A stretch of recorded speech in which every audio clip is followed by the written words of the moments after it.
बहुत से लोगों में कंफ्यूजन है कि स्वर्ण समाज जो आंदोलन कर रहा है, प्रोटेस्ट कर रहा है, उनकी आखिरकार मांगे क्या है। ये 3 मांगे आपको बता रहा हूं, इनके अलावा हमारी कोई भी अन्य मांग नहीं है।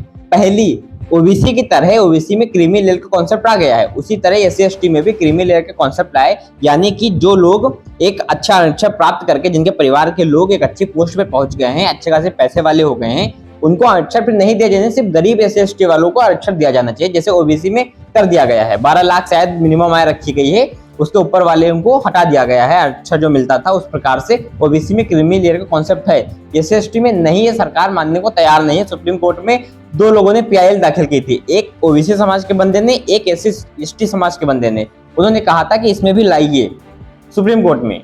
स्वर्ण समाज को जो आर्थिक आधार पर, स्वर्ण समाज के गरीब जो वर्ग है उसमें जो आर्थिक आधार पर ईडब्ल्यूएस आरक्षण दिया गया है, उसको थोड़ा मजबूत कीजिए। उसमें आप भले ही 8 लाख या 12 लाख जो भी आप लगाना चाहिए लगाइए, लेकिन उनमें जो गरीब लोग हैं उनको दीजिए कि जो 12 लाख या 8 लाख से जिनके कम आए हैं सालाना, उनको आप ईडब्ल्यूएस आरक्षण थोड़ा बढ़ाकर उसके मजबूती के साथ दीजिए। अब आरक्षण देने की बात मैं क्यों कह रहा हूँ कि आरक्षण समाप्त करना है, भाई जो गरीब तबका है, जिनको आपको ऊपर उठाना है, उनको दीजिए। मैं ये नहीं कह रहा हूँ, हमारा कहने का मतलब ये है कि जो पहले से प्राप्त कर जो आरक्षण मिल चुका है, जिनके परिवार के लोग एक बड़े स्तर पे पहुंच चुके हैं, पैसे वाले हो चुके हैं, उनको इसका लाभ बार बार क्यों मिल रहा है। और तीसरा, यूजीसी का जो नया कानून आप लेकर आए हैं उसकी कोई जरूरत नहीं थी, आप सिर्फ लड़ाई लगवाना चाहते हो। एससी एसटी का जो कितना दुरुपयोग हो रहा है, इन दोनों चीजों पर अच्छे सुनवाई कीजिए, यूजीसी एससी एसटी को हटाइए। यही 3 मांगे मेन थी और यही 3 मांगे मेन रहेंगी, इसके अलावा किसी चीज पर समझौता नहीं होगा।